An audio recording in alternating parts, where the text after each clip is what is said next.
अध्यक्ष महोदय, मी राज्यपाल महोदय श्रीयुत सीपी राधाकृष्णन यांनी ज्या नेहमीच्या आपल्या अर्थसंकल्पीय अधिवेशनाच्या पूर्वी जी प्रथा आहे, परंपरा आहे, या अर्थसंकल्पीय अधिवेशनापूर्वी राज्यपाल महोदयांनी संपूर्ण सभागृहाला एकत्रितपणे उद्देशून अशा पद्धतीचं भाषण करायची एक प्रथा आहे. त्यांचा एक मिनिटाचा मुद्दा पूर्ण करू द्या. चला घ्या, 1 मिनिटात घ्या. मनापासून आभारी आहे. तर आता फार लांबण लावत नाही. मुद्द्याचं 2-3 मुद्दे मांडतो अध्यक्ष महोदय, मध्येच थांबवू नका मला. अध्यक्ष महोदय, अण्णाभाऊ साठेंचं स्मारक व्हावं या सभागृहात मी गेली अनेक वर्ष ऐकतोय. तुम्हाला माहिती आहे सरकारनं काय केलं?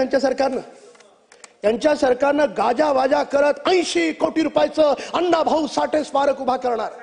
आता अण्णाभाऊंचं घर, अध्यक्ष बोलू द्या, मी वाइंड अप करतोय. अण्णाभाऊंचं घर तिकडे 2 किलोमीटर लांब आणि ह्यांनी सगळं डीपीआर प्लॅनिंग केलं 2 किलोमीटर लांब. हे काय स्मारक होतं का?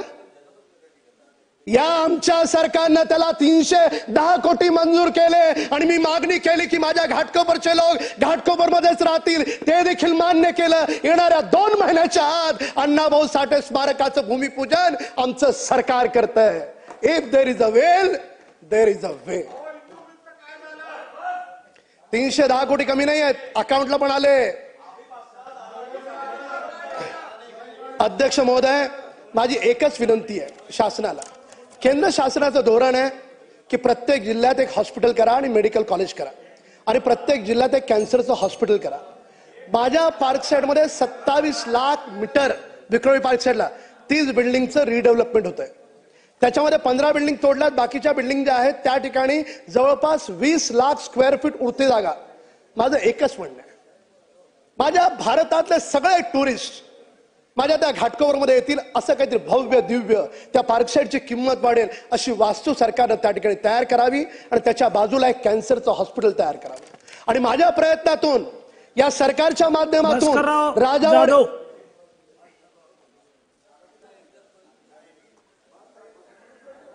सन्माननीय अध्यक्ष महोदय, मी माझ्या भाषणाला सुरुवात करण्यापूर्वी एक बाब आपल्या आणि संपूर्ण सभागृहाच्या लक्षात आणून देऊ इच्छितो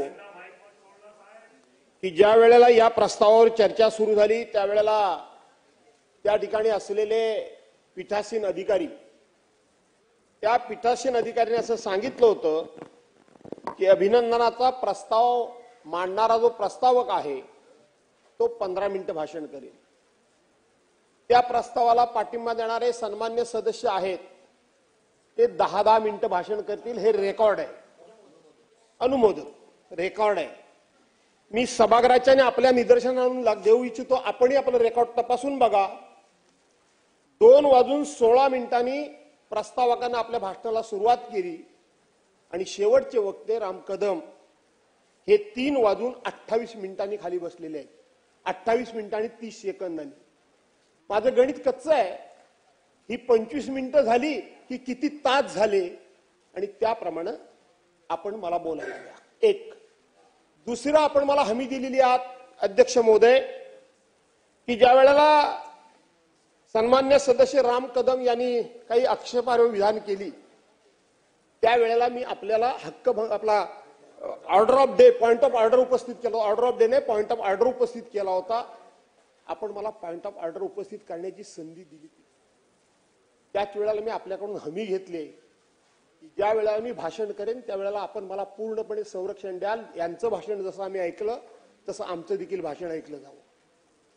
आणि तिसरी गोष्ट अध्यक्ष महोदय, आपण खूप महाराष्ट्राचे गुणगान गातो, महाराष्ट्राच्या विधिमंडळाचं कौतुक अख्ख्या देशामध्ये होतं म्हणून सांगतो आणि ते सांगण्यासारखंच कौतुक आहे. त्याचे अनेक रेफरन्स आहेत. आपण जितकी वेळ सभागृहात, कदाचित एखादी टर्म माझी जास्त असेल पण तितकी वेळ तुम्ही सुद्धा आहात. अध्यक्ष महोदय, आपल्यासारखा सिनियर माणूस सभागृहामध्ये जेव्हा चेअरवर बसतो आणि माझ्यासारखा माणूस घसा फोडून सांगतोय की अध्यक्ष महोदय मला पॉइंट ऑफ ऑर्डर उपस्थित करायला द्या, पॉइंट ऑफ ऑर्डर उपस्थित करायला दिल्यानंतर तो स्वीकारायचा की फेटाळायचा हा आपला अधिकार आहे. काय करावं काय विरोधी पक्षानं विरोधी पक्ष संख्येनं कमी आहे. जर आम्ही लोकशाही मानणार असू तर शेवटी संख्येनं कमी की जास्त याचा विचार न करता लोकशाहीचं संवर्धन म्हणून, लोकशाहीची शान म्हणून आणि लोकशाहीचा अधिकार म्हणून आम्हाला आमचे विषय मांडायला दिले पाहिजेत.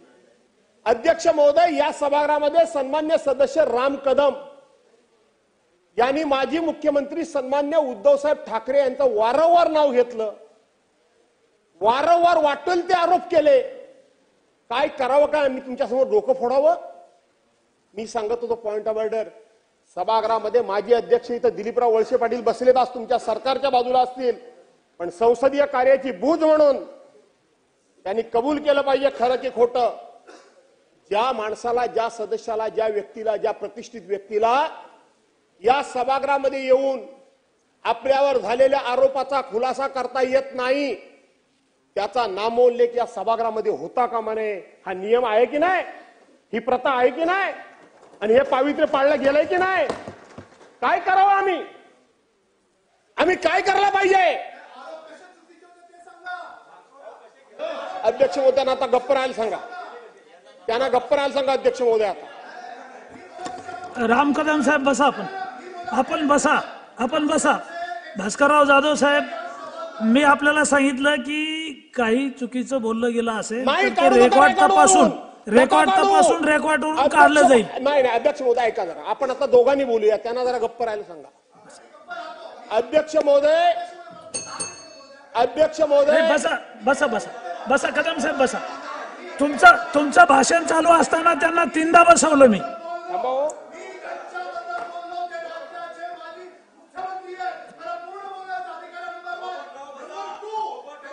हे काय अध्यक्ष महोदय, तुम्हाला तुमचं भाषण चालू असताना त्यांना मी 3 वेळा खाली बसवलं. आणि म्हणून अध्यक्ष महोदय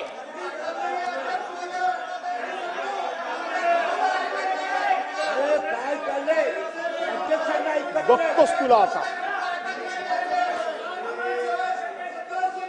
अध्यक्ष महोदय, मी या निमित्तानं माझे सर्व नवीन सहकारी आपण बसा ना. तुम्ही बोलत असताना त्यांना 3दा भास्कररावला खाली बसवलं. आपण बसा. मी बसतो काय? तुम्ही मला बसवल्यानंतर मी पुन्हा बसले. तुम्ही 3दा बसले. करा कंटिन्यू. मी पुन्हा उठलो नाही. कंटिन्यू करा. एवढे आरोप करतो मी गप्प होतो. अध्यक्ष महोदय, मला सन्मान्य नवीन सदस्यांना सुद्धा काही या ठिकाणी विनंती वजा सूचना करायची आहे. कधी कधी आपण आपल्या नेत्यांना आपण इतकी चापलुशी करतो, इतका त्या ठिकाणी हंजी करतो आणि इतकं टोकाला बोलतो. कदाचित आपल्याला असं वाटत असेल की अशा वक्तव्यानं आपले नेते खुश होतील, पण आपण कळत नकळतपणे त्या पक्षाची प्रतिमा खराब करतो. पक्षांतरचा विषय माझ्या नशिबात सुद्धा आला होता, पण अध्यक्ष महोदय, पूर्वीच्या पक्षाबद्दल एक गैरशब्द काढल्याचा सभागृहामध्ये कुणीही सांगा.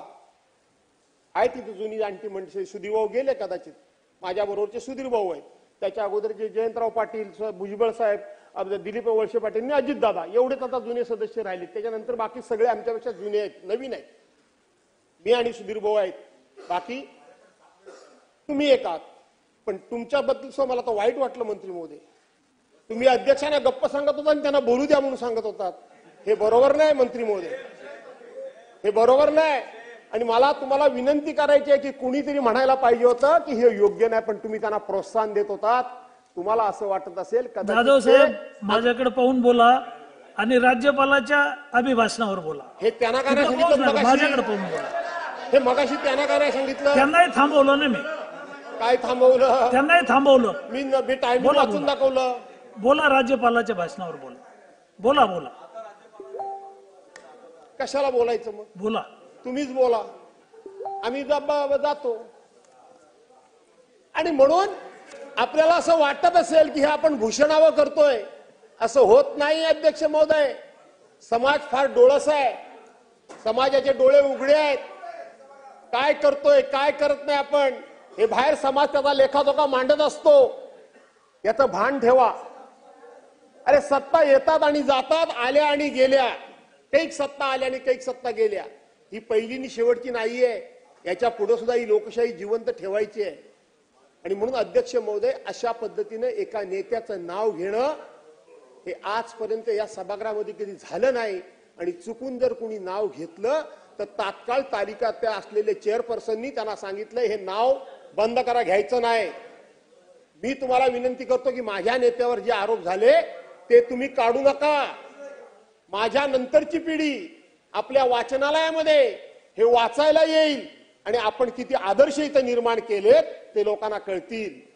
असं समजू नका तुम्ही, लोकांना कळतील. अध्यक्ष महोदय, मी या ठिकाणी राज्यपालांच्या भाषणावर बोलण्याकरता मी सुरुवात करतो. पहिली गोष्ट अध्यक्ष महोदय, एक गोष्ट मला आपल्या लक्षात आणून द्यायची आहे, सन्मान्य सदस्यांच्या लक्षात देखील आली असेल. ज्या वेळेला राज्यपाल महोदयांच्या भाषणाकरता आपण गेलो त्यावेळेला तिथं राष्ट्रगीत झालं आणि राज्यगान झालं. ते राज्यगान अतिशय खणखणीत आवाजात झालं होतं. इथं ज्या वेळेला राष्ट्रगीत आणि राज्यगान सुरू झालं त्यावेळेला मी सांगितलं होतं की स्वातंत्र्यवीर सावरकरांनी सांगितलेलं आहे की राष्ट्रगीत किंवा राज्यगीत हे रणगान असलं पाहिजे, रणगान असलं पाहिजे. गान गाताना, ते राष्ट्रगीत गाताना, राज्यगान गाताना अंगातून असे शहारे राहिले पाहिजेत, अंगामध्ये असे एक प्रकारचा रक्त उसळून आलं पाहिजे. आणि आपण आपलं जे जाऊ द्या हो, कशाला उगाच एवढं ऐकल्यानंतर पण पुन्हा रामकदम करता काय? काय ऐकतात ते? त्यांना ऐकवायचं, त्यांना दुसऱ्यांना ऐकवायचं होतं, पण ते काय एवढे कमी बुद्धीचे नाहीयेत. आणि म्हणून स्वातंत्र्यवीर सावरकरांनी सांगितल्याप्रमाणे वरच्या सभागृहातलं राष्ट्रीय गीत आणि राज्यगान हे एकदम खणखणीत आवाजात झालं, जोशात झालं. पण त्यानंतर माझं चुकत असेल तर मला करेक्ट करा, मी काय आरोप करत नाहीये. परंतु दोन्ही गाणी तुम्ही एकदा एकत्र ऐका, अध्यक्षांना सांगा. मला असं वाटतं की या खालच्या सभागृहातल्या त्या गाण्याच्या रेकॉर्डमध्ये सुधारणा झालेली नाही. जय जय महाराष्ट्र माझा हे जेव्हा गाणं सुरू होतं, भीती ना आम्हा तुझी मुळी ही गडगडणाऱ्या नाभा, गडगडाट झाला पाहिजे. आसमानीच्या म्हणजे आसमानीच्या नव्हे, आसमानीच्या सुलतानीला जवाब देतील जिबा. म्हणजे समोरच्या माणसाच्या हातामध्ये शस्त्र असेल, तलवार असेल तर त्या तलवारीला सामना करण्याची जीभ माझी, हा त्याचा अर्थ आहे. आणि म्हणून ती गाणी जरा क्रॉस चेक करा.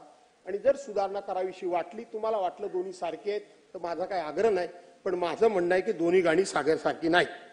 अध्यक्ष महोदय, राज्यपाल महोदयांचं या ठिकाणी भाषण झालं. हे राज्यपाल महोदयांचं भाषण करत असताना या राज्यपालांच्या भाषणामधला कुठला मुद्दा मी या ठिकाणी चांगला घेऊ हेच मला खरं सांगायला तर सांगता येत नाही. कायदा आणि सुव्यवस्थेच्या बाबतीत काय बोलले राज्यपाल महोदय? थोडं एका मुद्द्यावर बोलणार होतो, पण भाषणच राजकीय झालंय. आणि म्हणून आता मला सुद्धा राजकीय भाषण करावंच लागणार आहे. काय झालं काल या मंत्रालयामधल्या, या सभागृहामधल्या आणि या मंत्रिमंडळामधल्या एका मंत्र्याला राजीनामा द्यावा लागला. कालपर्यंत 9 डिसेंबर ती कालची तारीख. आपण पण मराठवाड्यातल्या, शेजारच्या जिल्ह्यातल्या, शेजारच्या गावातल्या आहेत. 9 डिसेंबर ते कालच्या तारखेपर्यंत नाना तऱ्हेचे आरोप झाले. अनेकांनी त्या ठिकाणी सांगितलं, मी लांबचे त्या ठिकाणी सांगत नाही, पण या सभागृहामधले सन्मान्य सदस्य सुरेश धस यांनी पहिल्या दिवशी सांगितलं. आणि नागपूरला डिबेटला आम्ही जेव्हा बसलो होतो त्यांनी आम्हाला फोटो दाखवले. ते सातत्यानं सांगत होते की ज्याला मारला त्याला इतक्या निर्दयपणे मारला, इतक्या निर्घुणपणे मारला. आणि तो पाणी मागत होता, त्याला पाण्याच्या ऐवजी त्याच्या तोंडामध्ये त्या ठिकाणी लघवी करण्यात आली. ही शुद्ध मराठी शब्द वापरतोय. हे लघवी बिगवीचे फोटो, त्याला मारतानाचे फोटो, त्याची हालाल करणाऱ्याचे फोटो, ज्याचं वर्णन सुरेश धस सातत्यानं करत होते, ज्याचं वर्णन संदीप क्षीरसागर सातत्यानं करत होते, ज्याचं वर्णन बाकीचे सगळे सातत्यानं करत होते, ते फोटो काल आले, व्हायरल झाले परवांच्या दिवशी. आणि काल धनंजय मुंडेंचा राजीनामा घ्यावा लागला. अध्यक्ष महोदय, याचा अर्थ जे सुरेश धस सांगत होते, जे सुरेश धसना फोटो माहिती होते, ते सरकारकडे फोटो नव्हते काय? ते पोलीस खात्याकडे फोटो नव्हते काय? म्हणजे जर नव्हते तर सुरेश धस सांगत होते की त्याच्या तोंडामध्ये लघवी केली, ती वस्तुस्थिती कशी निघाली. याचा अर्थ या सरकारने संतोष देशमुखची ज्या पद्धतीनं हत्या झाली, त्याचा ज्या पद्धतीनं खून झाला, त्याच्या बायको पांढरं कपाळ घेऊन, त्याची पत्नी, बायको म्हणजे पत्नी पांढरं कपाळ घेऊन प्रत्येकाच्या दारोदार फिरत होती. परंतु सत्ता पिपासू लोकांना सत्ते पुढे कोणाची दया माया आली नाही. त्या माऊलीचं पांढरं कपाळ दिसलं नाही. ती छोटी त्याची मुलगी सातत्यानं लोकांच्या घरामध्ये जाऊन मला न्याय द्या म्हणून सांगत होती. ते कोणाला कळलं नाही. ते सरकार कुठल्या कायदा आणि सुव्यवस्थेबद्दल बोलतं? कुठल्या कायदा आणि सुव्यवस्थेबद्दल बोलता तुम्ही? काय झालं तुमचे? काय म्हणतात राज्यमंत्री? पुण्याच्या बसमध्ये एखाद्या महिलेवर बलात्कार झाला, संवेदनाहीन तुम्ही सांगता हे सगळं चुपचापपणे झालं, कुठल्या प्रकारचा विरोध न करताना झालं, कुठल्या प्रकारचा आरडाओरडा नाही करताना झालं. अरे तुमच्या जीवा वळतात कशा? तुमच्या जीवा वळतात कशा? साहेब सत्ता येईल नाही जाईल. पुन्हा एकदा मी सांगतो, सत्तेत तुम्ही पण होतात, काही वर्ष मी सुद्धा होतो, परंतु इतक्या पद्धतीनं अशा पद्धतीनं मंत्री मुजोरपणे बोलण्याचं त्यांचं धाडस कसं होतं? त्यांना त्यांच्या जबाबदारीची जाणीव का नाही? अध्यक्ष महोदय, जबाबदारीची जाणीव झाली पाहिजे.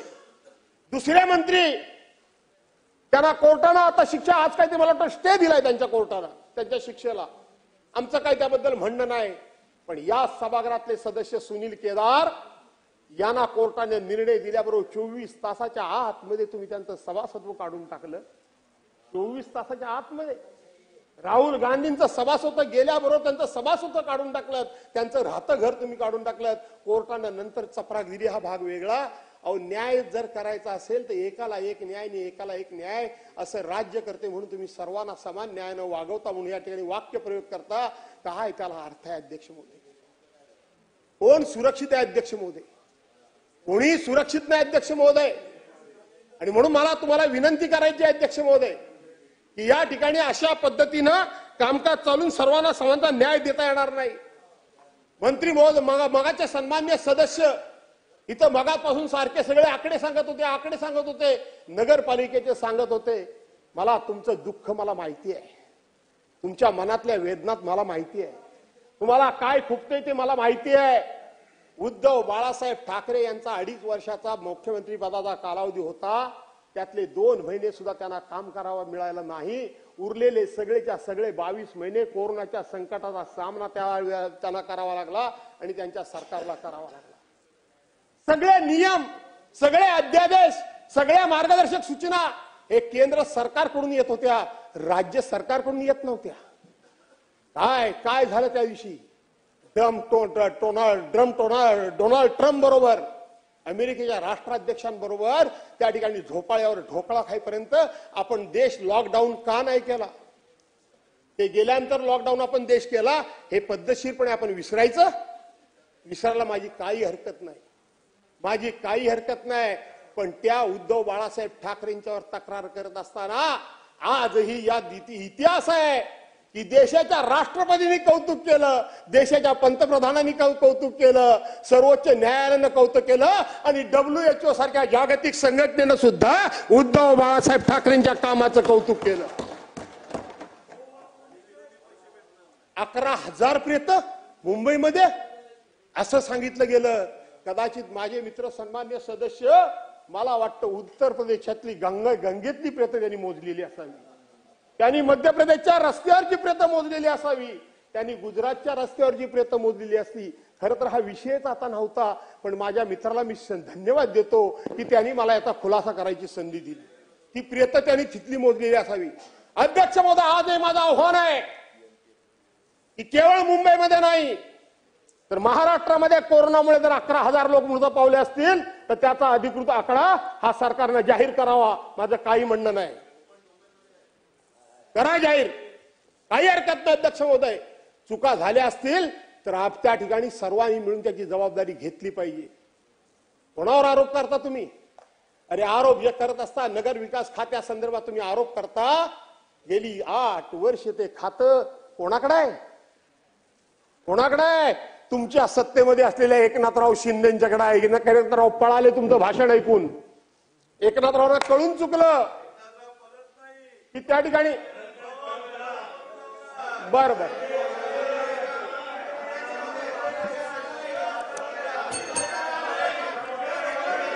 बसा, खाली बसा. भास्करराव, आपण राज्यपालाच्या अभिभाषणावर बोला. अध्यक्ष महोदय, तुम्ही खाली बसा. एकनाथराव भाषण राम कदम, तुम्ही राज्यपालाच्या अभिभाषणावर बोला. राज्यपालाच्या भाषणावर बोला आणि तपासून पटलावर काढलं जाईल. तपासून पटलावरचं काढलं जाईल. अध्यक्ष महोदय, राज्यपालाच्या अभिभाषणावर बोला. राम तपासून काढलं जाईल. रेकॉर्ड तपासून काढलं जाईल. सन्माननीय सदस्य राम कदम भाषण करत होते, त्यांचा हे भान राहिलं लक्षात नाही की एकनाथराव शिंदे नगर विकास मंत्री आहेत. हे तुमच्या मंत्रिमंडळात होते, हे तुमच्या मंत्रिमंडळात होते, हे सुद्धा तुमच्या मंत्रिमंडळात होते. माननीय भास्कररावजी, आपण सिनियर सदस्य आहात. समोर पाहून बोला आणि समोर पाहून बोला. आपण राज्यपालाच्या अभिभाषणावर या. अध्यक्ष महोदय, आपण जो एक वोट दुसऱ्या तुमचा टाइम संपत आलेला आहे. राज्यपालाच्या भाषणावर बोला. माननीय राज्यपाल महोदयांच्या भाषणावर सुरुवात करा. राज्यपालाच्या भाषणावर बोला. अध्यक्ष महोदय, आपण आता याच्यामध्ये असं म्हटलंय, रेकॉर्ड तपासून काढलं जाईल. रेकॉर्ड तपासून काढलं जाईल. बसून घ्या.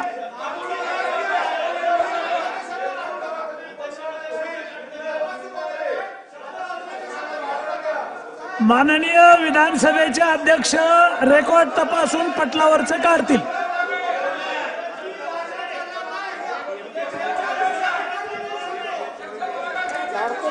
माननीय विधानसभेचे अध्यक्ष रेकॉर्डवर तपासून पटलावरून काढतील.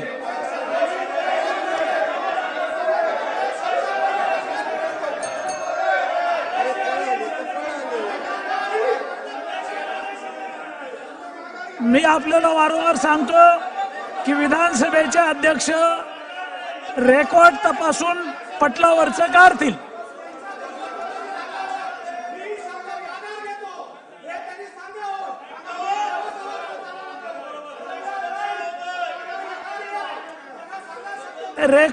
रेकॉर्ड तपासून ते काढलं जाईल.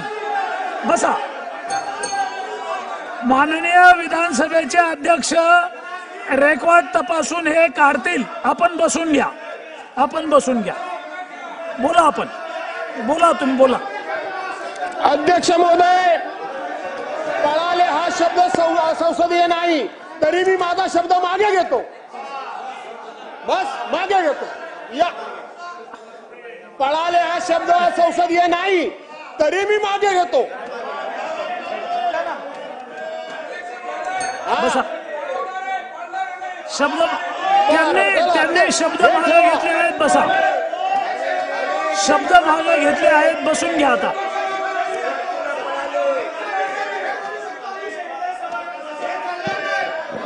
सुरू करा. आणि म्हणून अध्यक्ष महोदय,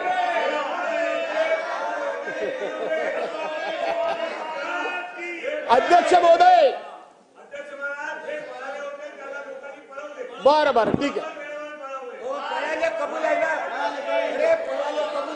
आणि म्हणून अध्यक्ष महोदय, एक लक्षात घ्या, सन्मान्य सदस्य राम कदम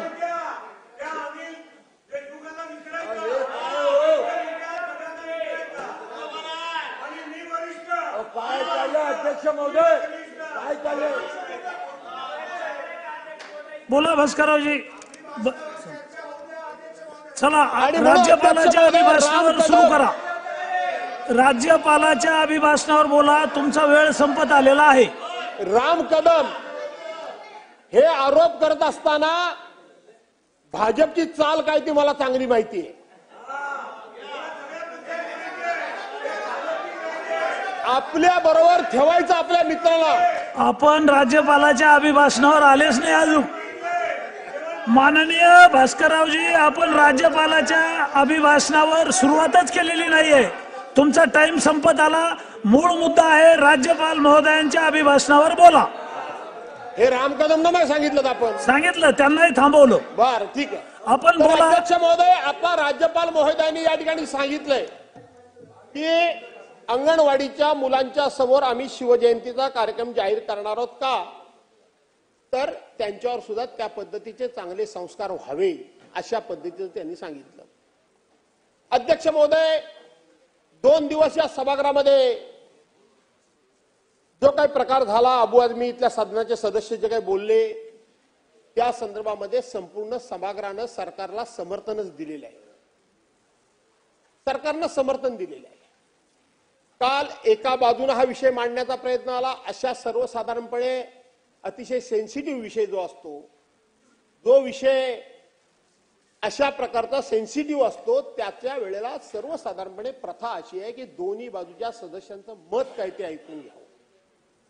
काल या बाजूच्या सदस्यांनी विषय मांडला, त्यांना त्यांच्या भावना व्यक्त करायची संधी मिळाली. आम्ही सातत्यानं उभा राहिलो होतो, आम्हाला संधी मिळाली नाही. पण अध्यक्ष महोदय, तुम्ही बघा, रेकॉर्ड काढून बघा. जे काय रामभाऊ आरोप करत होते तिथं माझं रेकॉर्ड काढून बघा. मी इथनं मला मोडक्या तोडक्या म्हणजे भाषेमध्ये इथं गोंधळ सभागृहामध्ये असताना मी स्वतःहून सांगितलंय की अशा पद्धतीनं कोण छत्रपती शिवाजी महाराजांबद्दल वक्तव्य करत असेल तर तो कोणी असू दे, छत्रपती शिवाजी महाराज असतील, छत्रपती संभाजी महाराज असतील, आणखीन कोण राष्ट्रीय पुरुष असतील, त्यांच्याबद्दल असं वक्तव्य करणाऱ्याला शिक्षा जे काही सरकार देईल त्याच्या पाठीशी आम्ही उभे राहू. आज सुद्धा सरकारनं या ठिकाणी प्रस्ताव आणला. भास्करराव, माननीय भास्करराव साहेब इकडे पाहून बोला आणि राज्यपालाच्या अभिभाषणावर राज्यपालांच बोलतोय ना मी. तुम्ही राज्यपालाच्या अभिभाषणावर बोला, मागे पाहू नका, समोर पाहून बोला. कंटिन्यू करा, तुम्ही कंटिन्यू करा. आज सुद्धा सरकारने हा प्रस्ताव आणला, त्याला आमचा पाठिंबा आहे, त्याला आमचा पाठिंबा आहे. आम्ही जाहीर केलं आणि तरी सुद्धा आमच्यावर आरोप. पण अध्यक्ष महोदय, त्याच वेळेला नियम 97 अन्वये छत्रपती शिवाजी महाराज प्रशांत कोरटकरनी अपमान केला, राहुल सोलापूरकरनी अपमान केला.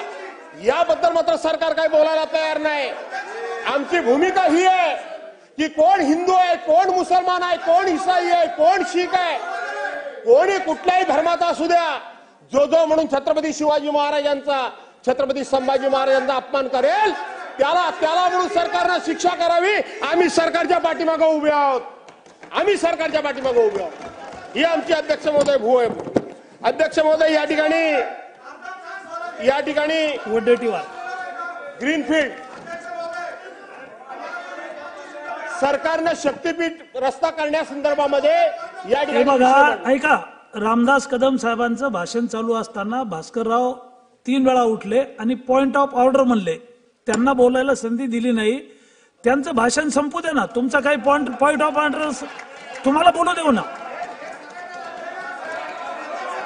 बोला.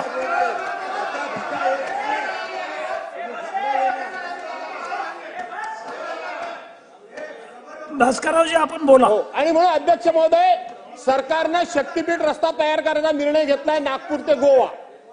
अध्यक्ष महोदय, त्याला समर्थन मी देतोच. पण त्याचबरोबर गेले 14 वर्ष माझा मुंबई गोवा जो रखडलेला आहे. आपसात बोलू नका.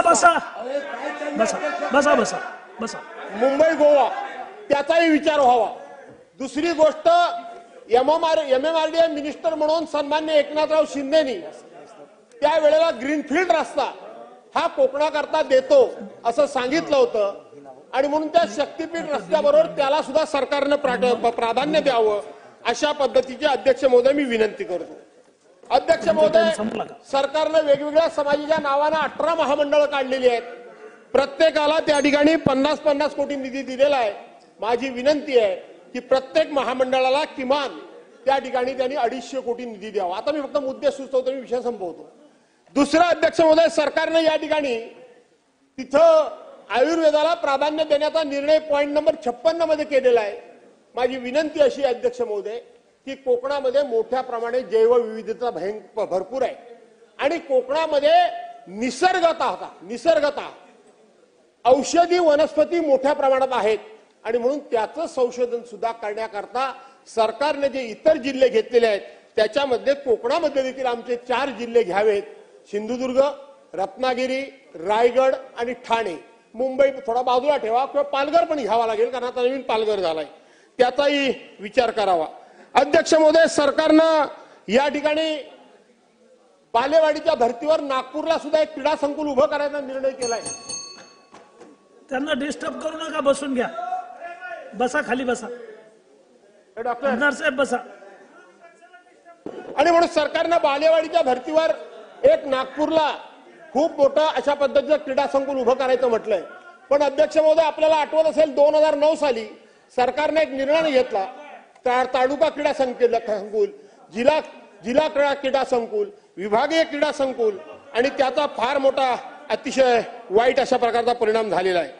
अध्यक्ष महोदय, सरकारनं नुकतंच दावोसला जाऊन पॉइंटेड प्रश्न घ्या. 26 मिनिटं झाले. आपण त्यांना दिलेली वेळ वाचून दाखवली मी. घ्या. ठीक आहे, एक 2-4 मिनिटात मी आठवतो माझं 5 मिनिटं. आणि म्हणून सरकारनं दावोसला गेलं. सरकारनं सांगितलं त्या ठिकाणी 15 लाख आणि 72,000 कोटी रुपयाची गुंतवणूक. हे राज्यपालांच्या भाषणात आहे. हा, ज्यांनी वाचलं नसेल त्यांना कळणार नाही, ते मी सांगतो. मुद्दा नंबर तो आहे 4. मी वाचलंय. नाही, आपल्याला नाही म्हणा, आपल्याला कसं म्हणा, आपण चेअरपर्सन आहात. आणि म्हणून त्यांनी सांगितलं की 15,72,000 कोटी रुपयाची गुंतवणूक झाली. अध्यक्ष महोदय, त्यांनी सांगितलं 15 लाख लोकांना नोकऱ्या आम्ही देणार आहोत. मी थोडंसं गणित केलं अध्यक्ष महोदय. 15,72,000 कोटी गुंतवणूक, राष्ट्रीय आंतरराष्ट्रीय कंपन्या किती? 63. मग मी त्याला विचार केला की प्रत्येक कंपनीला खर्च किती येणार, तर 24,952 कोटी. आणि 24,952 कोटीच्या कंपनीमध्ये प्रत्येक कंपनीला 23,809 कामगार लागणार. वा रे वा, सरकार खरोखर जादूगार आहे सरकार, आणि सरकारने जादूगिरी करावी अशी त्यांना मी विनंती करतो. अध्यक्ष महोदय, 28 जिल्हा आणि 77 गट हे आपण डोंगरी विकासमध्ये घेतले. मला वाटतं आपला पण जिल्हा आता आलाय. हल्ली माझा मतदारसंघातला ग्वाघर आलाय. याला बरेच वर्षापासून 1 कोटी रुपये निधी होता. या प्रत्येक गटामागे 250 कोटी आणि अर्ध गटामध्ये 125 कोटी रुपये निधी द्यावा अशा प्रकारची अध्यक्ष महोदय विनंती करतो. अध्यक्ष महोदय, आपण इथं सांगितलंय की 24 ते 25 या वर्षामध्ये 10 लाख आम्ही प्रशिक्षित अशा प्रकारचे मुख्यमंत्री युवा कार्य प्रशिक्षण आम्ही तयार करणार आहोत. अध्यक्ष महोदय, निवडणुकीच्या पूर्वी सप्टेंबर मध्ये हा GR निघाला, सप्टेंबर मध्ये. आणि मुख्यमंत्री युवा कार्य प्रशिक्षण योजनेचा तुम्ही दिलेला आकडा 1,32,000 युवकांना तुम्ही प्रशिक्षण दिलं.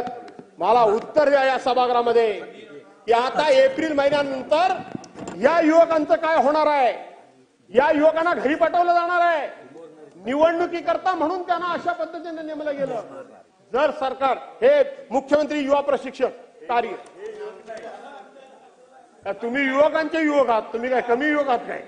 आणि म्हणून या ठिकाणी त्याला, आणि म्हणून आता 1,32,000 दिलीप लांडे साहेब लोकांना एक मिनिट तुम्ही नोकरी करता फसवलं, आता 10 लोकांना फसवणार आहात. आणि म्हणून अध्यक्ष महोदय, अशा पद्धतीने फसवीचे धंदे बंद करण्याच्या ऐवजी अध्यक्ष महोदय, सरकारला आता थम्पिंग मेजॉरिटी मिळालेली आहे. थम्पिंग मेजॉरिटी मिळालेली आहे. गेल्या अनेक वर्षामध्ये इतकं मजबूतीचं सरकार कधीच आलेलं नव्हतं. माझी विनंती आहे सरकारला की सरकारनं कायद्याच्या दृष्टीत काही कणखर भूमिका घ्यावी. आर्थिक शिस्त लाभवण्याच्या बाबतीत सरकारनं काही ना काहीतरी कठोर निर्णय घ्यावे. आणि त्याचबरोबर या देशामध्ये आणि या राज्यामध्ये सर्वांना समान न्याय मिळण्याकरता म्हणून फक्त बोलून चालणार नाही, कृती करा. आणि केवळ मतांकरता छत्रपती शिवाजी महाराजांचा आणि संभाजी महाराजांचा उल्लेख करू नका. कुठल्याही जाती धर्मातला माणूस असेल जो छत्रपती संभाजी महाराज, छत्रपती शिवाजी महाराजांचा अपमान करेल त्याच्यावर कारवाई करण्याचं धाडस दाखवा. नाही तर प्रशांत कोरटकर आमचा, राहुल तो काय त्याचा कोल्हापूरकर आमचा, आणि दुसऱ्या धर्मातला माणूस कोणतरी बोलला, कुठल्याही धर्मातला असू द्या, तर शिवाजी महाराजांच्यावर तुमचं प्रेम आहे. नाही तर तुमचं प्रेम निवडणुकीकरता चलो करा, निवडणुकीला होणार नाही. आणि म्हणून राज्यपालांचं भाषण, हे राज्यपालांच्या भाषणामध्ये राज्यपालांनी पुऱ्या भाषणामध्ये माय गव्हर्नमेंट बोललेले नाहीत. मराठीमध्ये माझं सरकार लिहिलंय, पण मी पुन्हा ऐकत होतो सरकार माय गव्हर्नमेंट बोललेले नाहीत, तर अवर गव्हर्नमेंट बोलले. याचा अर्थ सरकारने सुद्धा हे यांचं गव्हर्नमेंट स्वीकारलेलं नाही. म्हणून मी या ठिकाणी सरकारचा निषेध करतो आणि राज्यपालांचं अभिनंदन करून थांबतो. जय हिंद, जय महाराष्ट्र. नाही होऊ देते. चला सुरू करा. अध्यक्ष महोदय,